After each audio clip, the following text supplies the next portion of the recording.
Yo, what is up mga pare, it's your boy Chival TV nga pala. For today's video gusto ko lang sana ikwento ang naging experience ko sa Quirino Motorismo Ecotourism Circuit V2.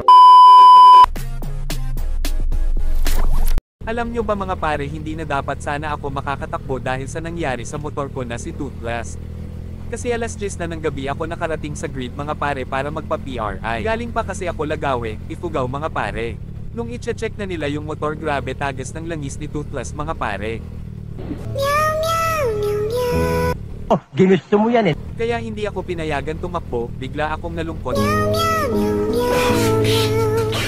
Kasi pinaghandaan ko pa naman tong QMEC, pero nakiusap ako pare na bigyan ng chance. Bola lang yan. Nila ako ng chance pare basta ipaayos ko daw muna. Kaya naghanap ako ng open na shop pa sa ginawang oras. Kaya agad-agad ako pumunta naghanap ng shop sa palengke. Buti na lang pagpasok ko meron pang open na shop kaya pina-check ko na agad sa kanila. Agad naman nilang nakita yung dahilan kung bakit tumatagas, ayun may loose thread pala doon sa head niya kaya hinigpitan na lang namin.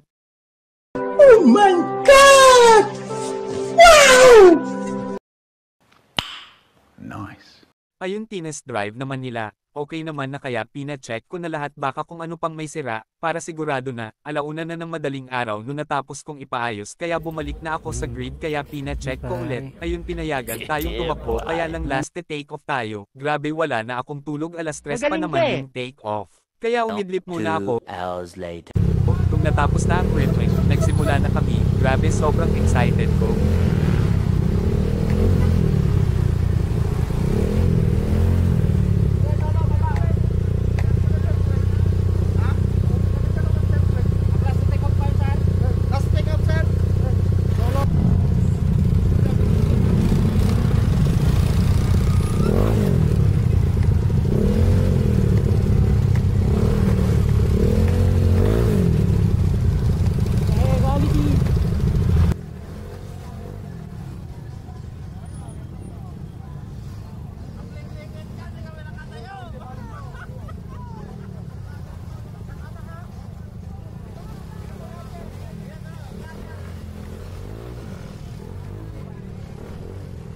Grabe ang tibok ng puso ko nung nag-take off na kami, panlipiga ang silinyador kaya fast forward nung nasa cordon na kami tumigil muna ako sa Petron para i-check kung may tumutulong na langis, so far wala naman, kaya dumiretso na ako, fast forward nung nasa Bayambong ako na loose thread na naman yung lalagyan ng Insta360 ko, kubuti tinulungan nila ako kuya, kasi wala akong tools na dala, shoutout po sa inyo thank you po, kaya inalis ko muna yung Insta360 tapos chinek ko na naman kung may tumutulong so far wala talaga, kaya fast forward nakarating na ako dito sa gas station para check ko kung may tumutulo so far wala talaga, kaya dumiretso na ako fast forward nung nandito na kami bandang Kasibo ata ito, konti na lang gas ko, buti na lang may gas station na dito, kaya nagpagas na ako. Premium ako?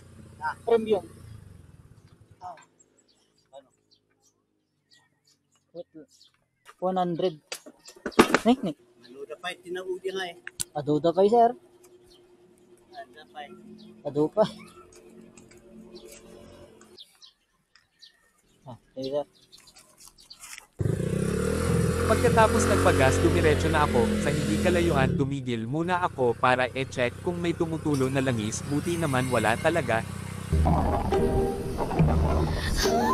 Nung pagkalis ko grabe biglang na loose thread na naman yung side mirror ko, tapos biglang nalobat na din yung camera ko, kaya fast forward nung nasa Madela na ako, kinabit ko ulit yung Insta360 ko, pero sa kabilang side mirror naman, sa part na gusto ko lang sana magpasalamat kay Lord, dahil hindi niya ako pinabayaan, sa mga tumulong sa akin, sa mga nag-ayos ng motor ko, sa mga nakasama ko sa daan, sa mga sumuporta sa akin at sa mga nag-sponsor maraming salamat po sa inyong lahat dahil kung wala kayo, hindi sana ako nakasali dito. Nag-loose thread na naman yung lalagyan ng camera ko, kaya inalis ko na lang.